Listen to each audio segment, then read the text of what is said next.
The Night Journey. One calm night in Mecca, 1 year before the migration to Medina, the roof of the Prophet Muhammad's house was opened while he was sleeping, and the noble angel Gabriel came towards him. He opened his chest, removed his heart, and washed it with Zamzam water. He then brought a vessel made of gold containing wisdom and faith. He emptied the vessel into the noble chest of the Prophet Muhammad, peace be upon him, and then closed it up. Gabriel woke the Prophet, peace be upon him, and took him by his hand to the gate of the sacred Kaaba. There the Prophet, peace be upon him, saw a white creature, smaller than a mule, larger than a donkey, with wings on each side of its hind legs. The Prophet, peace be upon him, mounted the creature, and they took off north to Beit al-Maqdis in Jerusalem. This part of the journey is referred to as Al-Isra. سبحان الذي أسرى بعبده ليلا من المسجد الحرام إلى المسجد الأقصى الذي باركنا حوله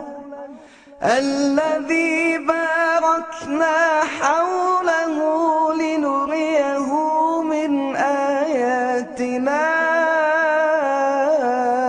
إنه هو السميع البصير.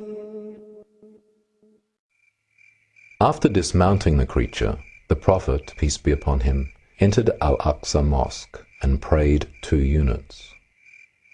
He then saw the prophets Moses, Jesus, and Abraham, peace be upon them all, and was instructed to lead them in prayer.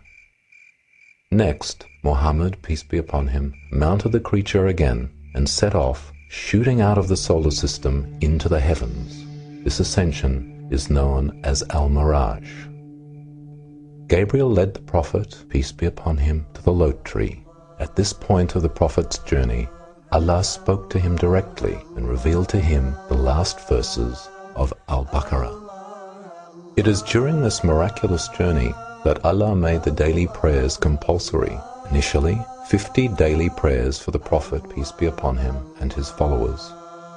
After the Prophet Muhammad, peace be instructions from Allah on him, received these instructions, he came down until he passed by Moses, who asked about the acts of worship Allah had prescribed for him.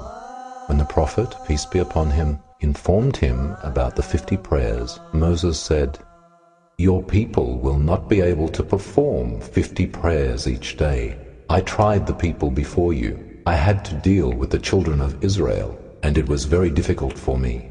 Go back to your Lord and ask him to reduce the burden on your people." The Prophet, peace be upon him, did so, and Allah reduced it by 10. But when he came by Moses again, the Prophet, peace be upon him, did so, and Allah reduced it by 10. But when he came by Moses again, he suggested that he return and request a further reduction for the same reason, so he returned.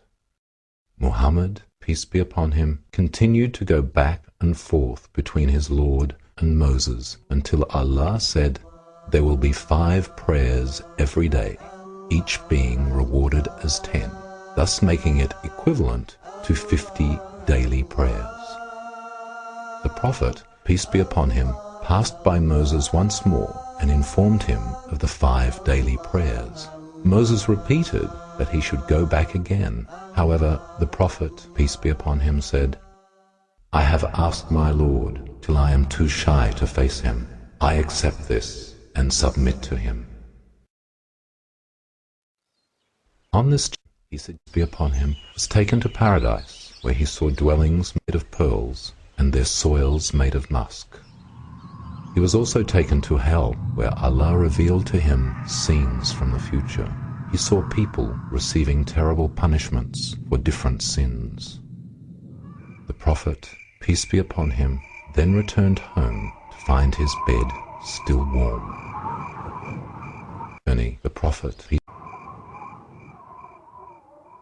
ما كذب الفؤاد ما رأى أفتمارونه على ما يرى ولقد رآه نزلة أخرى عند سدرة المنتهى عندها جنة المأوى إذ يغشى السدرة ما يغشى ما زاغ البصر وما طغى لقد رأى من آيات ربه الكبرى. Till this day, over 1400 years later, over 1 point all around the world, 6 billion people form these 5 daily prayers as revealed to the Prophet Muhammad, peace be upon him, by his Lord. Since that revelation, and with the spread of Islam, this prayer is performed in many countries outside of Arabia, with approximately 400 million in Africa, 10 million in the Americas, over 60 million in China, 500,000 in Australia, 700 million in Southeast Asia, 60 million in Europe, and wherever else Muslims may be, they respond. إن الله يحب التوابين ويحب المتطهرين. The Prophet, peace be upon him, said that cleanliness is 1/2 of faith. General hygiene. Fingernails and toenails should be clipped. Pubic hair and armpits should be shaved at least once every 40 days. A moustache should be closely trimmed clear of the mouth. After one uses the toilet, the private parts should be cleaned free of filth, using water if available. Any traces of filth must be washed from the body and clothes before prayer. If one is going to pray with his or her shoes on, they should check and remove any trace of filth from beneath them before they pray in them. One should smell pleasant and generally keep a neat and tidy appearance. It is reported that when Al-Hassan, the son of Ali, prayed, he would wear his best clothes. When he was asked about this, he said, "Verily, Allah is beautiful, and He loves beauty, so I beautify myself for my Lord." One of the 3 things Muhammad, peace be upon him, loved was perfume. Wudu, ablution.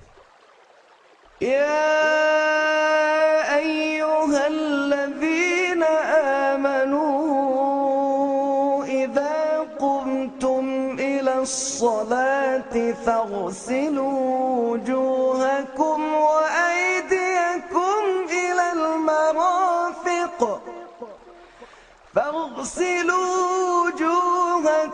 وأيديكم إلى المرافق وامسحوا برؤوسكم وأرجلكم إلى الكعبين. The Prophet Muhammad, peace be upon him, said, Allah does not accept the prayer of one who has nullified his ablution until he performs it again. The Prophet Muhammad, peace be upon him, said, the key to paradise is prayer, and the key to prayer is cleanliness, ablution.